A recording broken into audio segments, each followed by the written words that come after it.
Today we're going to take a deep dive into Bebop line number 3 from the Bebop Lines That You Should Know book.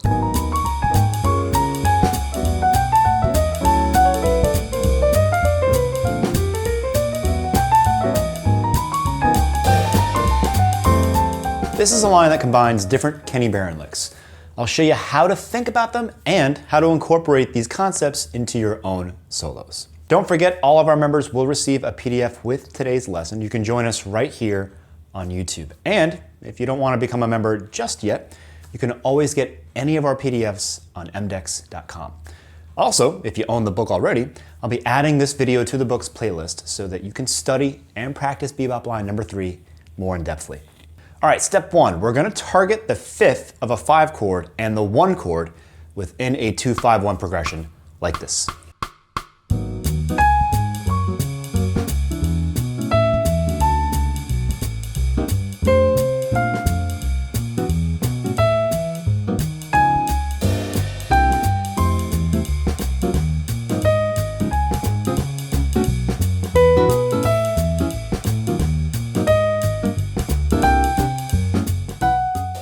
Yes, this is really easy, but I want you to notice 2 things.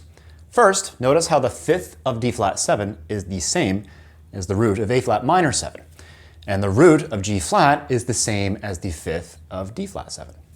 In other words, in a 2-5-1, the roots of the 2-5, A flat and D flat in our case, are the 5ths of the 5-1. A flat is the root of A flat minor 7, and the 5th of D flat 7, while D flat is the root of D flat 7 and the 5th of G flat major 7. These are 2 really effective target notes in a 2-5 that you should know. The second thing that I want you to understand is the modulation pattern that we're using. We're using a modulation pattern by major thirds. So from G flat major, we modulate down a major third to D major, and then another major third to B flat major. And then we modulate back by ascending major thirds, but this time we just play the 2-5s, not the 1 chords. So we get consecutive 2-5s. See, this E minor 7 to A7 is the 2-5 in D, and A flat minor 7 to D flat 7 is the 2-5 in G. And then we get to the next set of keys by descending a half step chromatically from G flat major to F major. So we get consecutive 2-5s, A flat minor 7 to D flat 7, and then G minor 7 to C7.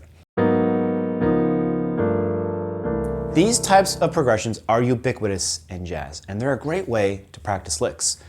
Coltrane's Giant Steps is actually a really good example of a progression using this modulation system. Practicing lines over these progressions really pushes your ability to retrieve licks and target notes to the limit. So let's add an enclosure to the first note like this.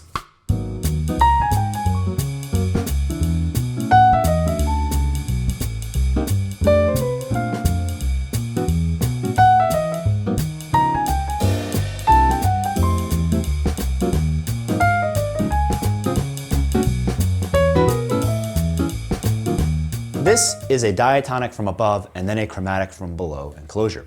So over D flat 7, we're targeting the 5th A flat. So now we play this. Over an A7, we would target the 5th E and play this. On step 3, let's add a 1-2-3-4 pattern over the 2 chord like this.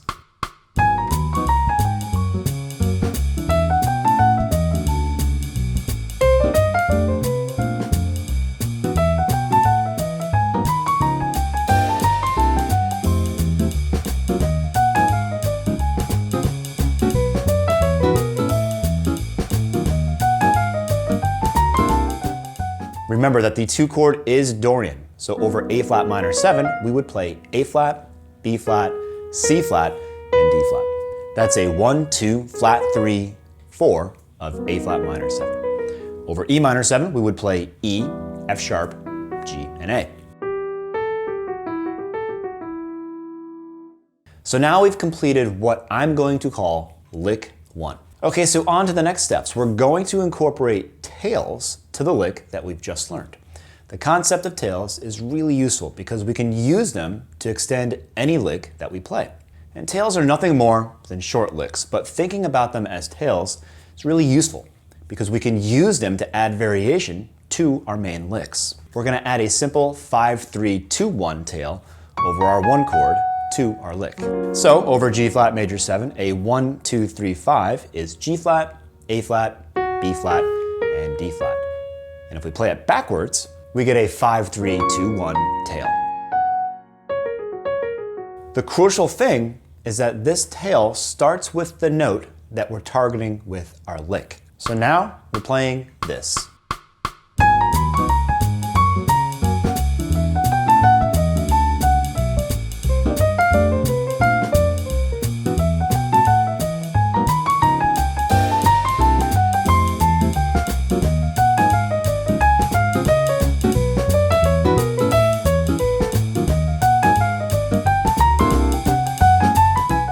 We're going to create a new tail based on our first tail. So what's tail 1 on a D major 7? We have to play 5-3-2-1, right? That's A, F sharp, E, and D. But now on the F sharp, I'm going to add a D major 7 descending arpeggio like this. C sharp is the 7th and A is the 5th of our D major 7 chord. And I'm going to harmonize the last 2 notes with a perfect 4th below. Notice that we're basically playing tail 1 of 5-3-2-1, but now it's been embellished and it sounds nothing like it did before. Over G flat major 7, we would play this. So let's play the entire progression using tail 2.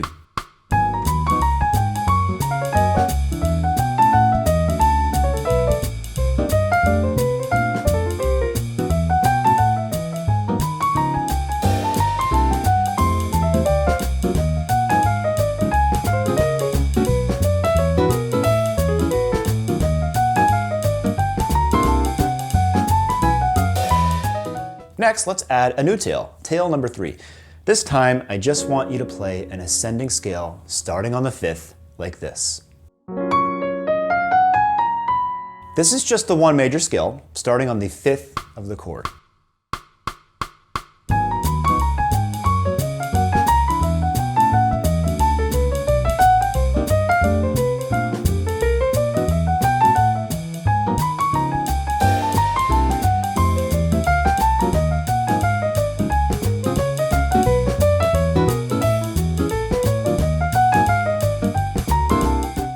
And finally, let's alternate the 3 tails. By doing this, we'll make our lines seem like it's a never-ending evolution of different, yet related, ideas.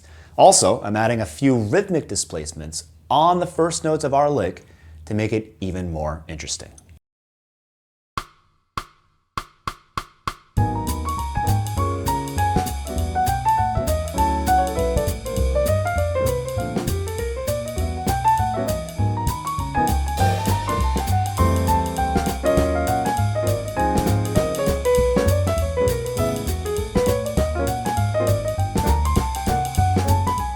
And don't forget to check out our Bebop Lines You Should Know book on mdex.com. Thanks again for watching. We'll catch you next time.